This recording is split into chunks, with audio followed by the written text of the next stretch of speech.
Putih berhasil membunuh Mahisa Pawagal. Ditatapnya sebentar tubuh yang sudah tidak bernyawa itu. Dan setelah itu, ia segera melompat meninggalkan tempat itu. Sementara itu, para prajurit Lamajang, walaupun tinggal sedikit, mereka masih terus bertempur untuk mempertahankan diri.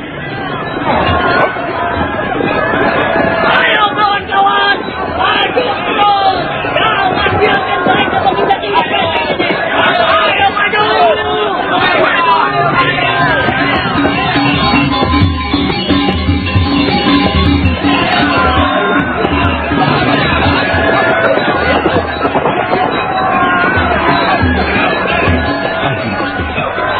Hamba telah berhasil membunuh Mahisa Pawagal. Bagus, Rakuti. Rasmi, suruh prajurit-prajurit bodoh itu menyerah. Katakan pada mereka bahwa pimpinan mereka telah terbunuh. Kalau mereka tidak mau menyerah, perintahkan prajurit-prajurit kita untuk menghabisi mereka. Baik, Gusti. Rasmi segera bergegas pergi setelah mendapat perintah dari Sang Ramapati. Kemudian Sang Ramapati sendiri segera melangkah mendekati Prabu Jayanegara. Ampun, Gusti Prabu. Mahisa Pawagal telah berhasil dibunuh. Bagus, Eyang Pati. Bagus. Kalau begitu segera kuasai benteng ini.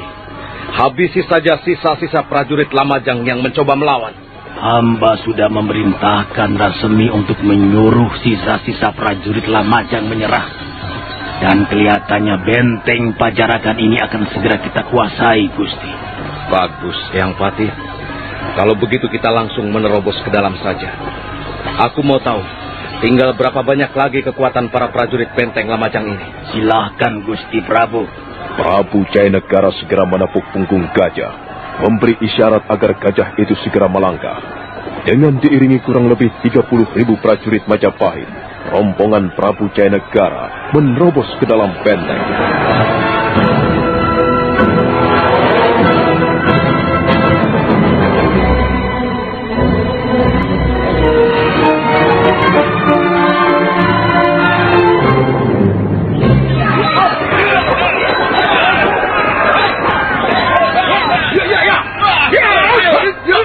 Para prajurit, hentikan! Para prajurit Lamajang, hentikan perlawanan kalian! Apakah kalian tidak tahu bahwa pimpinan kalian telah mati? Apakah benar Gusti Mahisa Pawagal telah mati? Wah, aku dan kawan-kawan tidak akan tinggal diam untuk melawan prajurit-prajurit ini. Aku harus menggempur mereka. Bagaimana prajurit Lamajang? Sebaiknya segera menyerah! Benteng ini akan segera kami kuasai! Tidak! Kami tidak akan menyerah sekalipun pimpinan kami telah tewas. Kami akan terus berjuang sampai dengan titik darah yang penghabisan. Apakah kalian tidak akan menyesal? Tidak akan menyesal akan akibat semua ini.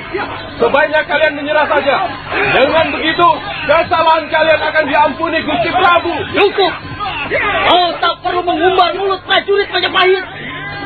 Kalau aku katakan tidak mau menyerah, maka aku tidak akan mau menyerah. Baik. Baik kalau kalian tetap bersikeras. Tapi ingat, jangan menyesal apa akibatnya nanti. Kami tidak akan menyesal dengan apa yang kami lakukan. Sebab kami berada di pihak yang benar. Kebenaran macam apa prajurit-prajurit tolol? Para prajurit, habisi manusia-manusia bodoh ini. Bunuh mereka. Jangan dibiarkan ada seorang di antara mereka yang hidup. Maju!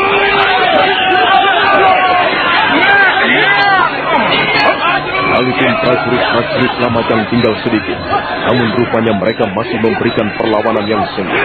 Mereka semua menerjang tanpa kenal takut. Sementara Rasmi yang melihat perlawanan prajurit-prajurit Lamajang ini hanya bisa mendesak saja. Benar-benar prajurit yang hebat. Mereka rela mati demi membela apa yang diyakini. Tapi sebenarnya mereka tidak lebih hanya prajurit-prajurit bodoh. Setelah pertempuran berlangsung beberapa saat lamanya, akhirnya prajurit-prajurit Lamajang pun gugur semua. Dan Rasmi pun menarik nafas panjang.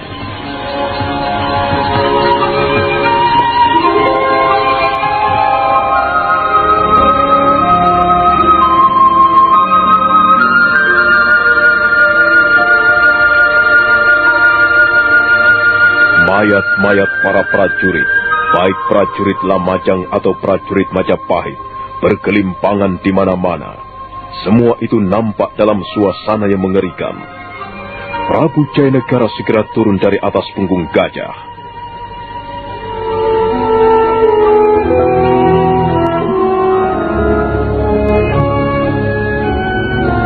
Apakah benar-benar tidak ada yang tersisa dari para prajurit Lamajang ini, Eyang Pati? Ampun Gusti, mereka semua telah tewas. Kalau begitu, perintahkan prajurit-prajurit kita untuk mengangkat mayat-mayat ini. Dan setelah itu aturlah oleh Eyang Pati tindakan apa selanjutnya. Baik Gusti Prabu.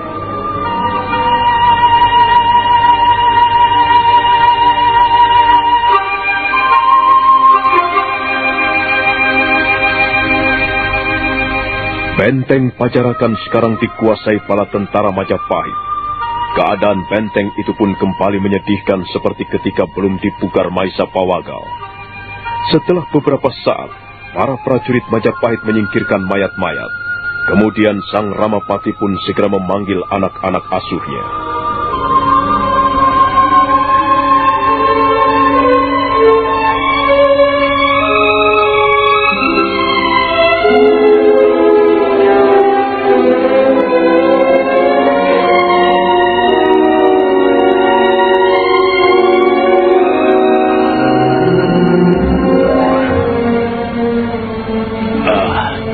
Rawadeng, Rabanyak, Rakuti, dan kau Rasemi, juga Rayuyu, dan kau Rapangsa.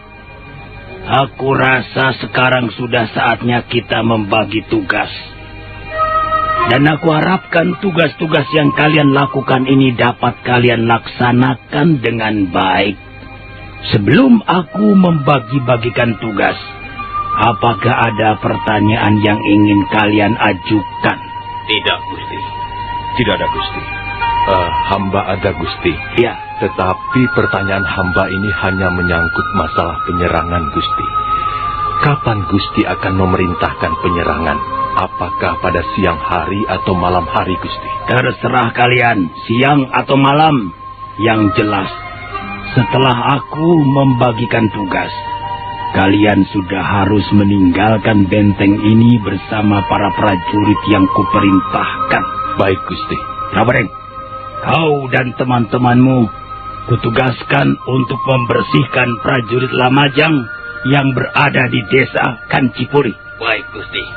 Rakuti dan Rasmi kutugaskan merampungkan prajurit Lamajang yang ada di desa Ganding.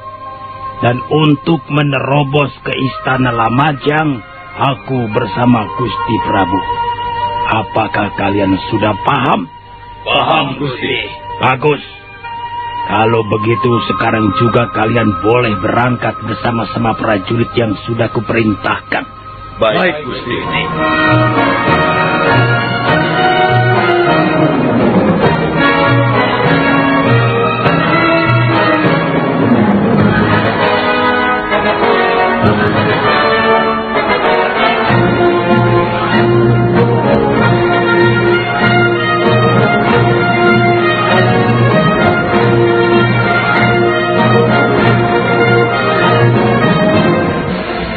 Setelah pembagian tugas itu, Rawadeng, Rakuti, dan Rasemi segera berangkat meninggalkan benteng Pajarakan dengan masing-masing ditemani oleh 10.000 prajurit. Menjelang siang, kelompok Rawadeng bersama 10.000 prajurit mulai mendekati desa Kancipuri. Jarak mereka dengan desa itu sekarang tinggal kira-kira 6 mil jauh.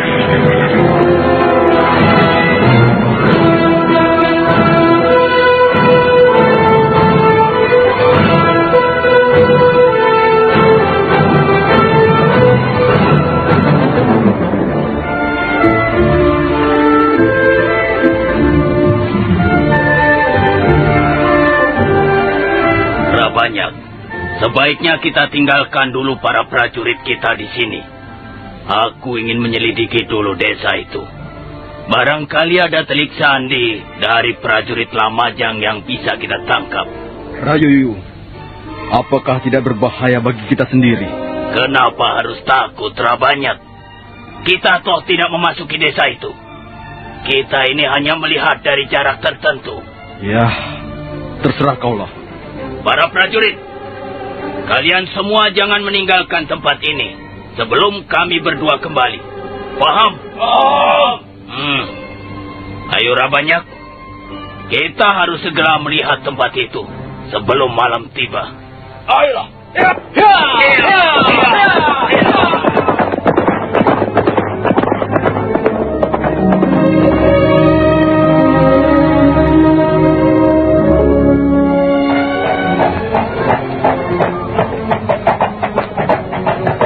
Rayuyu, lihat. Ada 2 orang desa di depan kita. Rasanya aku curiga pada mereka. Kau lihat saja gerak-geriknya. Sepertinya pun mereka melihat kita. Iya, kelihatannya begitu, Rabanyak. Ayo, kita dekati saja. Siapa tahu mereka adalah mata-mata dari desa Kancipuri. Iya.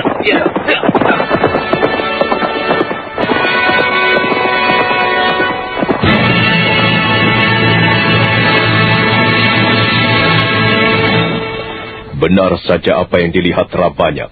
Ternyata ada 2 orang warga desa tengah duduk-duduk di sebongkah batu besar. Melihat kehadiran Rawadeng dan Rabanyak, 2 orang desa ini kelihatan gugup sekali.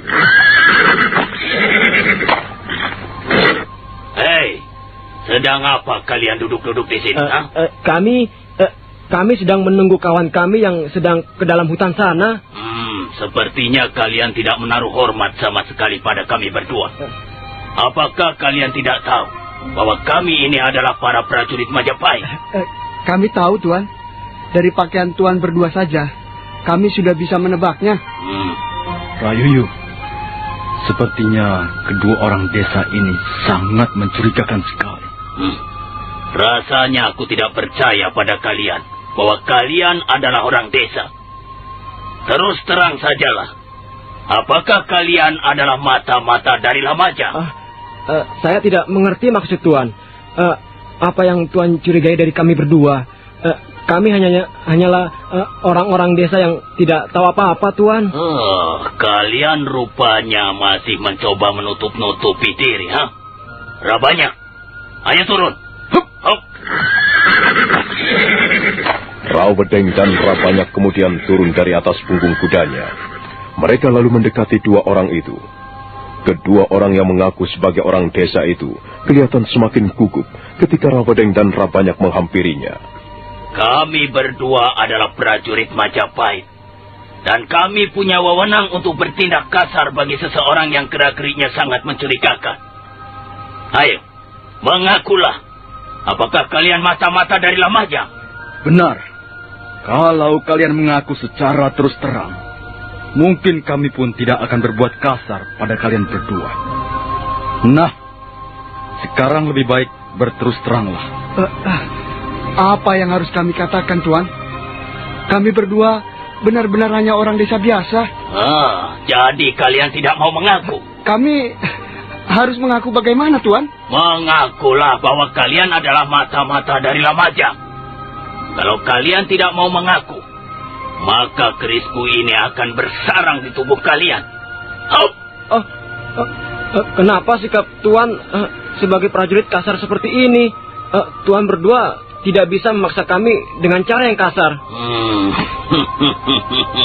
Sudah aku katakan tadi bahwa kami mempunyai wewenang untuk melakukan tindakan kasar bagi orang-orang yang kami lihat sangat mencurigakan. Tahu? Dan kalian berdua termasuk orang yang kami curigai. Sudahlah, mengaku saja. Daripada kalian mampu secara sia-sia. Bagaimana kami harus mengaku, Tuan-Tuan? Kalau kami bukan orang-orang dari Lamajang. Rayuyu, mungkin ada cara lain selain menakut-nakuti, agar salah satu di antara mereka mengaku. Iya, cara itu adalah ini. Sungguh di luar dugaan orang desa itu. Rawadeng dengan sangat kejam menikam salah seorang di antara mereka dengan kerisnya. Dan seketika itu juga dia tewas dengan perut yang bermandikan darah. Nah, bagaimana? Apakah kau masih tidak mau mengaku bahwa kau ini orang dari Lamajang? Atau kau ingin segera menyusul kawanmu ini? Ha? Jangan, Tuan. Jangan. Jangan, Tuan. Baiklah. Saya mengaku. Nah, kami berdua memang mata-mata dari Lamajang, Tuan. Bagus. Apakah kalian para prajurit yang ditugaskan menjaga desa Kancipuri ini? Benar, Tuan. Lalu siapa pimpinan kalian yang diperintahkan menjaga desa itu? Saya... Bicara yang benar. Kau tidak perlu menutup-nutupi siapa pimpinanmu. Pimpinan kami, Tuan Rakeh Jangkung. Oh, bagus. Kalau begitu katakan pada pimpinanmu, ya. Jika sampai menjelang sore nanti tidak menyerah, maka Kancipuri akan dijadikan lautan api. Nah, sekarang kau boleh pergi.